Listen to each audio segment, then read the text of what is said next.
Le code interpréteur est enfin disponible. On va tester ça tout de suite. C'est parti. Donc voilà, comme je l'avais dit donc dans l'actu IA la semaine passée, je vous avais dit que d'ici cette semaine, ChatGPT rendra disponible donc le code interpréteur, le fameux code interpréteur, cette fonctionnalité tant attendue donc par les utilisateurs de ChatGPT. Donc c'est accessible aux utilisateurs de ChatGPT+. Donc pour avoir accès à ChatGPT+, bien sûr, il faut s'abonner. C'est $20 par mois, les gars. Donc voilà. Donc on va tester tout cela. J'ai accès à cela. Donc on va voir donc toute la puissance du code interpréteur. Vous allez voir que c'est l'une des fonctionnalités phares de ChatGPT. Moi, en tout cas, c'est la meilleure fonctionnalité que j'ai testée jusque-là. Vous allez voir, j'ai testé énormément de choses ce week-end. Donc, vous allez voir, on va pas tout couvrir forcément dans cette vidéo. On va pas tout couvrir dans cette vidéo. On va donc couvrir certains use cases qu'on peut voir avec le code interpréteur dans cette vidéo, et on fera d'autres vidéos au cours de la semaine pour entrer un peu plus en détail dans les différents cas d'utilisation donc du code interpréteur. Donc c'est parti. Déjà, dans un premier temps, pour accéder au code interpréteur, il faut d'abord l'activer. Donc il faut aller donc voilà dans la partie settings. Lorsque vous êtes dans settings, là donc vous allez dans beta features comme on l'a fait pour la partie plugins, et vous activez tout simplement donc la partie code interpréteur. Vous pouvez la désactiver, vous pouvez l'activer. Donc voilà, je l'ai activé. Hop, une fois que c'est fait, vous venez au niveau de GPT-4 ici. Donc voilà, donc parmi donc les trois fonctionnalités, le default, vous avez le code interpréteur qui est là et le plugin. Donc vous sélectionnez juste le code interpréteur et c'est tout. Donc voilà, le code interpréteur, une fois que vous l'avez sélectionné, vous allez remarquer que vous avez donc un petit bouton ici qui vous permet donc d'uploader des fichiers. Et ouais, désormais donc vous pouvez traiter même des fichiers sur ChatGPT. Donc quelque part, le code interpréteur va montrer donc la capacité multimodale du GPT-4. Vous savez que lorsque le GPT-4 a été annoncé, on l'a annoncé comme étant donc un langage multimodal, donc qui pourrait travailler avec n'importe quelle source de données. Donc là, on peut travailler désormais avec n'importe quel type de fichier grâce au code interpréteur. Donc voilà, notre premier test dans cette vidéo sera de transformer en blanc-noir une photo, par exemple avec le code interpréteur. Ça sera notre premier test. Donc voilà, très rapidement. Donc je vais très rapidement aller sur Google Images. Je vais chercher l'image des Simpsons, une image des Simpsons. Je prends celle-là par exemple. Donc vous allez constater qu'elle est en couleur. Je la télécharge. Ensuite, je vais l'uploader sur ChatGPT. Donc voilà, l'image est en train de se charger. Hop, voilà. Donc je dis tout simplement donc au code interpréteur, transforme-moi cette image en blanc noir. Donc voilà. Donc on va voir ce qu'il va nous proposer. Donc voilà, d'accord, je vais convertir cette image en tac. Permettez-moi de faire cela maintenant. Voilà. Donc il est en train de charger. Donc on va voir si vraiment il va pouvoir donc transformer cette image en blanc-noir. Hop, c'est fait. Donc on pourra télécharger l'image et on va voir si l'image a été bien convertie en blanc-noir. Donc verdict. Je télécharge. Donc télécharger, c'est bon, hop, afficher l'image, voilà. Donc voilà, l'image a été bel et bien convertie en blanc-noir. Donc vous pouvez convertir des images en blanc-noir, voilà, avec ChatGPT. Je ne sais pas sur quel projet vous êtes, donc vous pouvez donc appliquer donc cette fonctionnalité aussi à un de vos projets qui nécessite la conversion d'une image en blanc-noir, par exemple. Donc voilà, on va tester autre chose sur le code interpréteur. Donc on va demander par exemple au code interpréteur de nous générer donc le QR code d'un site, par exemple. Voilà. Donc je vais lui dire génère moi le QR code. Donc voilà, je place le lien là, hop, c'est le lien vers ma chaîne YouTube, donc la chaîne DozyTech bien évidemment. Donc on va voir s'il va pouvoir nous générer donc ce QR code, ce fameux QR code. Donc voilà, hop, c'est parti. On va attendre qu'il tourne. Donc qu'il nous donc il fasse tout le taf pour pouvoir nous générer tout ça. Donc on attend, working. Hop, il a terminé. Donc voici le QR code que vous avez demandé. Là, hop, il nous a généré donc le QR code et nous il suffira derrière de télécharger tout simplement. Donc je vais télécharger, hop, voilà, télécharger. Je vais vous l'afficher. Et boum, voilà. Voilà le QR code qui va vous diriger directement donc vers la chaîne DozyTech. Vous pouvez le tester chez vous si vous avez un lecteur de QR code sur votre téléphone. Vous pouvez mettre pause sur la vidéo pour pouvoir donc tester donc le QR code, voir si ça marche. Donc, on va encore faire un autre test avec le code interpréteur. Hein. Le code interpréteur ne sert pas qu'à générer voilà, un QR code ou à transformer en blanc-noir une photo. Il traite aussi des tests, hein, des fichiers TXT, bien évidemment. Et il arrive même à extraire du test d'une image. Donc, on va tester tout ça tout de suite. Je vais très rapidement aller sur Google. On va télécharger une image aléatoire, une image comme ça, d'une facture. Et on va lui demander tout simplement d'extraire donc le texte de cette image. Tout simplement, c'est parti. Donc, voilà, sur Google Images, je tape facture. Donc, il y a quelques images de certaines factures qui sont là. Hop, hop, hop, hop. Donc, voilà, quelle facture je peux prendre? Je vais prendre cette facture là par exemple. Donc voilà, cette facture là que je peux prendre hein, juste aléatoirement, juste comme ça. Voilà, j'enregistre. Une fois que l'image est enregistrée, je l'upload ici. Voilà, donc OCR cette image. OCR cette image pour moi, il génère moi un fichier TXT, c'est l'ordre que je lui donne. Donc on va voir ce qu'il va nous générer, ce qu'il va réussir à extraire. Donc voilà le texte sur la facture. Donc voilà, il est en train de travailler. Là, on est sur la bonne voie. Là, vous allez voir, c'est totalement incroyable. Donc, je ne vous ai pas affiché la facture. Je profite déjà le temps qu'il travaille pour vous afficher la facture. Donc voilà à peu près la facture. Donc on a vendeur, Fideli, on a donc des adresses ici, monsieur, madame Dupont, etc. Payé en ligne, tac, tac, tac, tac, tac, service 1, service 2, etc., etc., etc. Donc il est censé nous extraire donc les informations sur le vendeur, les informations sur l'acheteur, monsieur et madame Dupont, etc., etc., la désignation, etc., etc. et tout nous mettre dans un fichier TXT.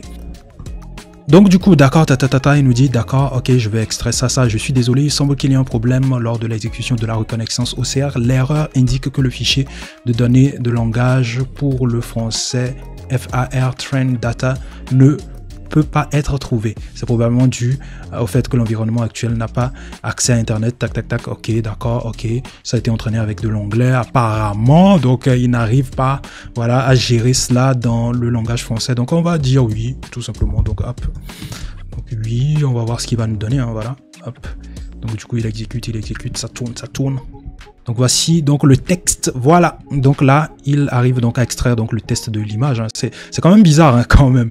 Je suis désolé, mais il semble qu'il y ait un problème lors de l'exécution de la reconnaissance optique de caractère. Pour ceux qui ne savent pas ce que c'est que voilà l'OCR, c'est à peu près cette techno là qui vous permet donc d'extraire du texte d'une image. En fait, vous avez une image, vous soumettez donc ça voilà à des plateformes OCR, il vous extrait donc le test de cette image là. Donc voilà, hop, l'erreur donne que le fichier de données de langue pour le français FRN ne peut pas être trouvé.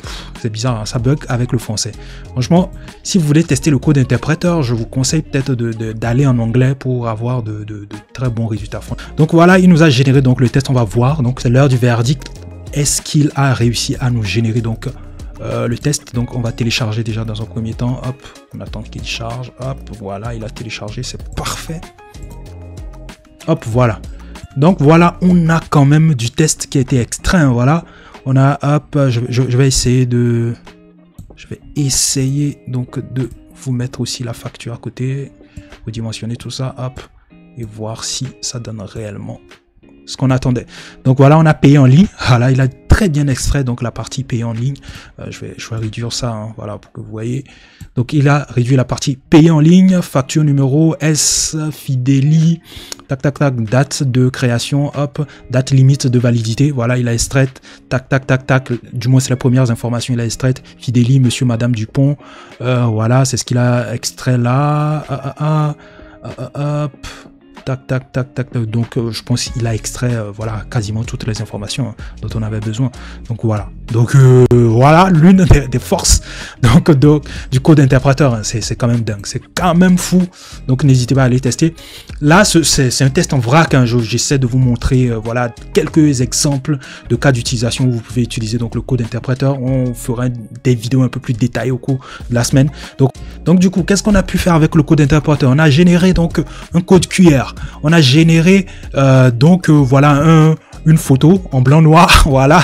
Donc il a réussi à nous convertir une photo en blanc-noir. Il a réussi à extraire du texte d'une image. C'est complètement dingue. Qu'est-ce qu'il va nous faire là par la suite? Donc on va faire un autre test.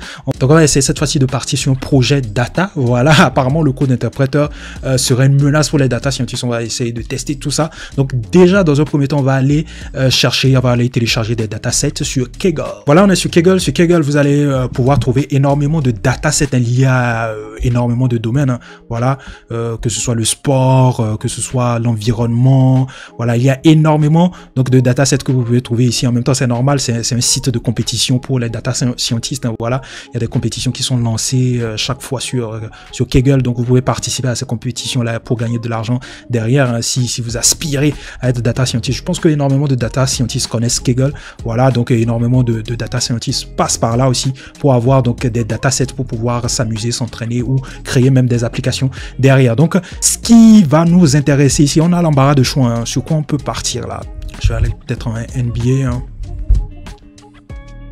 Donc je vais en NBA par exemple, hein. Voilà, les datasets liés au sport m'intéressent beaucoup. D'ailleurs, une vidéo va arriver voilà, sur des datasets sportifs au cours de la semaine, hein, certainement. Donc NBA Player, voilà, on a une dataset qui regroupe les informations sur les joueurs de NBA. Ça, c'est très intéressant. Donc on pourra télécharger ce dataset. Donc on va à l'attaque, on télécharge très rapidement. Donc je vais me connecter. Donc voilà, je suis connecté. Donc là, je peux télécharger à présent. Hop, voilà, c'est téléchargé. C'est parfait. Donc on l'a en zip. Donc voilà, après dézippage, j'ai finalement accès au dataset, hein. C'est généralement des fichiers CSV. Je vais essayer de mieux vous afficher le dataset. Je vais aller dans convertir, donc convertir, délimiter, tac. Ouais, délimiter. Donc on va prendre la virgule, hop, point virgule, virgule. Donc on sélectionne virgule, hop, et là c'est délimité. Parfait. Et je termine tout ça. Donc voilà. Donc l'affichage est mieux. On est pas mal. Là. Donc on a Dwayne Shane, je sais pas, les figures. De basketball, vous allez reconnaître certains joueurs là. Donc voilà, on a Earl Carlton, Eddie Johnson. Voilà, hop.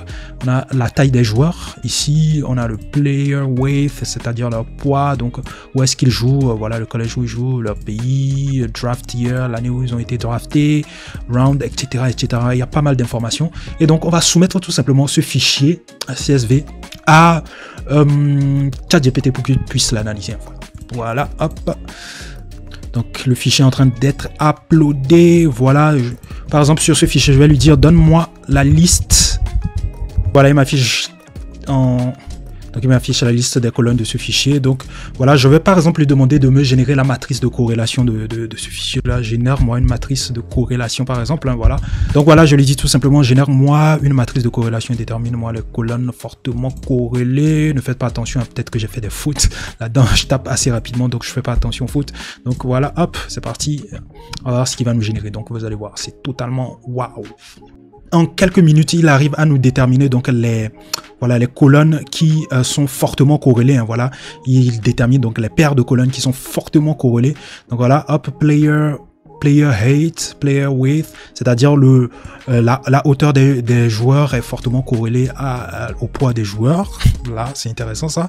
Donc le AST, je sais pas c'est quoi, et le AST-PCT AST-PCT aussi sont fortement corrélés. Donc ces deux colonnes là sont fortement corrélées. Donc là on a notre matrice de corrélation ici. Donc ça c'est très intéressant. Je m'attendais à ce qu'il me génère donc un graphe pour pouvoir le représenter, mais le tableau aussi il est pas mal. Donc voilà. Donc pour ceux qui font les stats et tout, ils savent de quoi je parle quand je parle de matrice de corrélation, etc. Donc les data scientists savent à peu près de quoi je parle. Donc on fera une vidéo de toutes les façons pour entrer en détail, voilà, dans l'analyse des fichiers. Est-ce que le code interpréteur, franchement, va prendre la place des data scientists, voilà, en termes de visualisation des données aussi. Est-ce que ça sera aussi un blocage pour tous ces outils de visualisation qu'on a sur le marché, hein. Je veux parler de Tableau, je veux parler de Power BI, je veux parler aussi de ClickSense. Voilà, ces outils-là, est-ce qu'ils auront encore leur place dans le marché? Est-ce qu'ils seront voilà, fortement menacés par le code interpréteur? Donc là, on fera une vidéo pour entrer un peu plus en détail. Donc là-dedans, donc on a notre petite matrice de corrélation. Prends son temps, hein, voilà. Il y a énormément de colonnes apparemment. Donc voilà notre matrice de corrélation. Le AST et le AST-PCT, je ne sais pas c'est quoi. Je vais lui demander très rapidement de m'expliquer.